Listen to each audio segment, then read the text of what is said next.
আমার আল্লাহ যখন আদম নবীরে বানাইলো, আদম নবীরে বানানোর পরে অনেক লম্বা ঘটনা। সব ফেরেশতারে আমার আল্লাহ কইলো, সব ফেরেশতা মিল্লা আমার আদমকে সম্মান করো। এই জায়গায় আদমকে সেজদার কথা বুঝাইছেন, কিন্তু সেজদা দিতে হলে নামাজ কালাম লাগে, ঠিক কিনা কোন?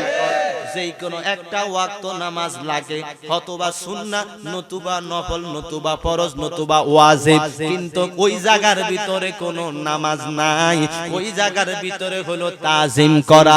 এই তাজিমটা আদম নবীকে তোমরা সবাই মিল্লা করো। আমার আল্লাহ সব ফেরেশতারে অর্ডার দিলেন, কারণ এই জায়গার ভিতরে একজন পণ্ডিত আছে, এই জায়গার ভিতরে বেশি বুঝিন না একজন আছে। সব ফেরেশতার চাইতে তার আমল আখলাক বেশি, সব ফেরেশতার চাইতে এই ভদ্রলোকের কত অনেক রকম আমল রয়েছে। আমার আল্লাহ কয়, এত রাজ্জার আমল তো আমি চাই না, এত রাজ্জার আমল আমার জন্য দরকার নাই। এখন তোমারে কিছু পরীক্ষা করব, দেখি পরীক্ষায় উত্তীর্ণ হওনি। যেই মাত্র আদম নবীকে সব ফেরেশতারা তাজিম করলো, সেই জায়গার ভিতরে এই ভদ্রলোক দাঁড়াইয়া রইল।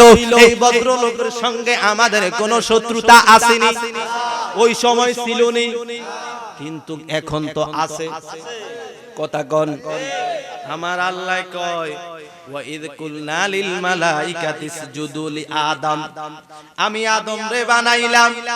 আদম রে বানানোর কারণ হলো আমি খলিফা বানাইমু।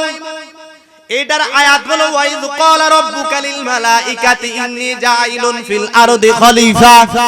এটা হলো আদম নবীকে বানানোর জন্য আয়াত। আর যখন বলছে ওয়াইদ কুলনা লিল মালাইকাতি ইসজুদু লি আদম, তোমরা সকলে আদমকে তাজিম করো, তোমরা সকলে মিলে আদমকে তোমরা সম্মান করো। সেই জায়গার ভিতরে ভদ্রলোক দাঁড়াইয়া রইল। আমার আল্লাহ ডাক দিয়া কয়, কি তুমি সেজদা দাও না? 9 লাখ বছরে ইবাদতে মকরমে লাংনতি ভাই, আদম সেজদা না করিতে তার নামাজ বিফলে যায়, ঠিক কিনা কোন? আদম নবীরে সম্মান না করাতে 9 লাখ বছর আমল শেষ। কথা কথা, 9 লাখ বছর আমল বরবাদ হইয়া গেল শুধুমাত্র একটু সম্মান করব। আর এই সম্মানটাই আমরা ওলি আল্লাহদেরকে করি। তবে ওই জায়গায় আমার আল্লাহ বলছেন, তোমরা সিজদা করো, তাজিম করো। আমরা এই জায়গায় ওলি আল্লাহদেরকে সিজদা করি না, তিনাদের হাতে এবং তিনাদের পায়ে সুম্মা দেয়। সুবহানাল্লাহ। সুম্মা আর সেজদা এক না। সেজদা হতে হলে যেই কোনো নামাজ লাগবে, সেজদা হতে হলে যেই কোনো নামাজের ওয়াক্ত লাগবে। আর যখন সেজদা দিবে তখন সুবহান রাব্বিয়াল আলা বলতেই হবে। 3 বার কও, 5 বার কও, 7 বার কও। যারা ওলি আল্লাহদের কদমে চুমা দেন, সুবহানাল্লাহ, সুবহান রাব্বিয়াল আলা কননি, কোনদিন কইছেন নি, সামনে কইবেন নি, তাহলে এখানে সেজদা হলো কেমনে? কথা কোন, ঠিক কিনা?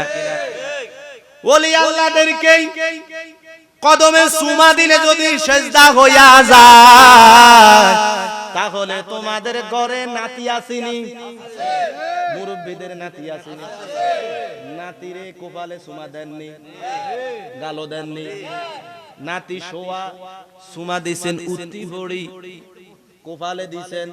অনেক নানা আছে, দাদা আছে, টন্নাইশা নাতির নুনুর মাথা চুমা দেয়। কথা কোন? যদি নানা নাতির নুনুর মাথা চুমা দিলে যদি শিরিক না হয়, এটা তো হাসে মস্কারির ভিতরে এই কাজটা করে, শয়তানি করে। কথা কোন? নুনু দড়ি টান দেয়, কানের লতি দড়ি টান দেয়, ওনারা এগুলা করে না। এখন তো ডিজিটাল নানা, এখন আর আগের মতো মায়া দয়া নাই। কথা কোন? নাই। আমনগো থাকতো আর কারণ বয়স তো কম। মোটামুটি যারা 25 বছর, 30 বছর, 26 বছর বা 40 বছরের ভিতরে যারা নানা হয়েছে, এত নানা নাতির মতো এত প্রেম নাই। কিন্তু 60 বছর 70 বছর আগে যারা নানা হয়েছে, এরা না দেখলে কুলঝাড়া মনে ফাটি যায়। কথা কোন, ঠিক কিনা? কিন্তু ওই জায়গায় তো নানা নাতিরে যে আদর করে মাথা তো উঠতেছে শিরিক হইছে কথা কয় না মাথা তো উঠতেছে নাতি তো শোয়া এটা শিরিক হইছে নি কথা কয় আমনগো বিবেকে কি কয় যদি শিরিক না হয় ওলি আল্লাহদের কাছে মানুষ গিয়া আল্লাহরে এবং রাসূলকে বাধ্য করে ওই যে শুরুতেই বলছি কিছু বন্ডার কারণে সঠিক ওলি আল্লাহর কাছে যাইতে মানুষ এখন আর চায় না যদি এগুলা বাদ দিয়া দেয় তারা তাহলে অবশ্যই মানুষ ওলি আল্লাহর কাছে যাইতে বাধ্য কথা কোন ঠিক কিনা